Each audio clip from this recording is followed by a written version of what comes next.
I wanted to give you a quick look at some of the decisions that I made as far as choosing notes for the melody in the current song that I'm working on, which is called The Hardest Part of You Being Gone.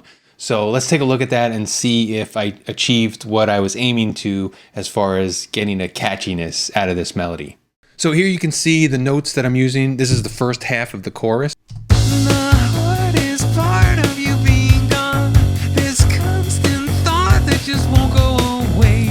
All right, so this song is in A major, and for the most part, I'm basically jumping between the third note of the scale and the sixth note of the scale. And I was trying to highlight that sixth because I think that'll help that chorus be a bit catchier because it's a little bit more unusual than using like 1-3-5 all the time.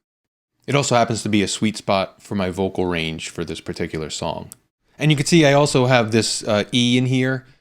I mostly think of this melody as jumping between 3 and 6 because that E is really just a scoop in that note going up from the 5 to the 6. So it's almost unnoticeable. It's just like a little bit of a scoop note there. Until this is the main thing that I was trying to achieve here was adding some chromatic notes in the melody to make it a little bit more unique. So first I started to introduce that by having a flatted third here. So I added that C there, which is in an A minor key, but we're in A major. So maybe that's not quite considered chromatic yet because I'm just going from the A major down to the minor, which is this. The hardest part of you being gone. So it's given a little bit of a unique flair there. But then on that second line in the vocal, then I go full chromatic where I go from major third to the minor third and then down to the second. So now I got 3 notes in a row, so really giving it that true chromatic flair. So that part sounds like this.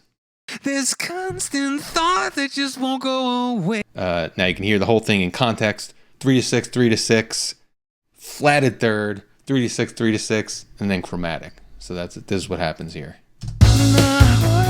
Part of you being gone, this constant thought that just won't go away.